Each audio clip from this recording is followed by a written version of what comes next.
পুত্রদা একাদশীর মূল মাহাত্ম্য হল এটি সন্তান লাভের জন্য একটি অত্যন্ত শক্তিশালী ব্রত, যা পালন করলে নিঃসন্তান দম্পতিরা সুসন্তান লাভ করেন, সকল পাপ থেকে মুক্তি মেলে এবং জীবনে সুখ সমৃদ্ধি ও পরম গতি প্রাপ্ত হয়।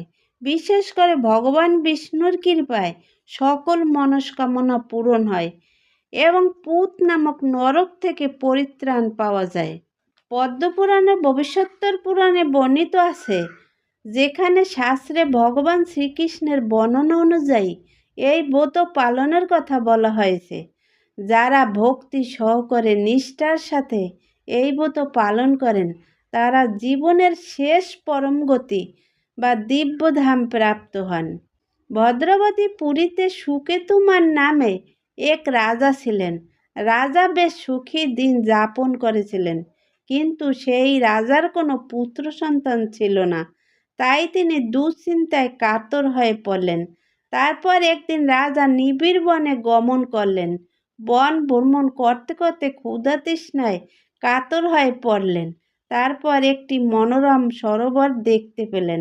সরোবরের কাছে মুনিদের একটি আশ্রম ছিল।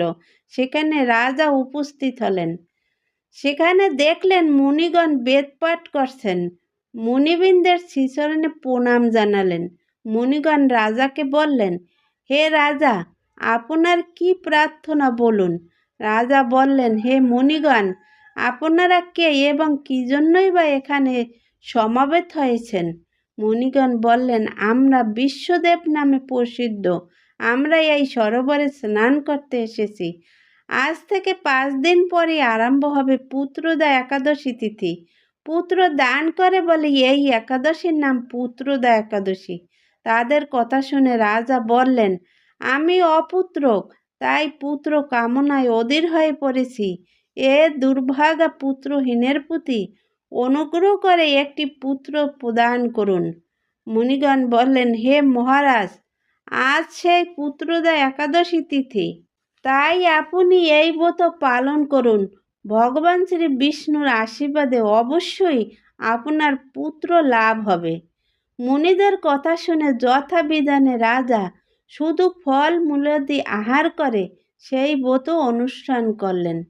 দ্বাদশী দিনে উপযুক্ত সময় শস্যাদি সহযোগে পালন করলেন।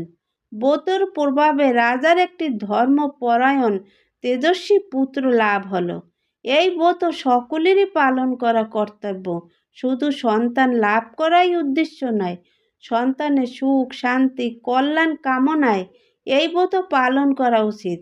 এই পুত্রদা একাদশী তিথিতে নারায়ণের পুজো করলে পরিবারে সুখ সমৃদ্ধি ও ধন সম্পত্তি অর্জন করাও সম্ভব হয়।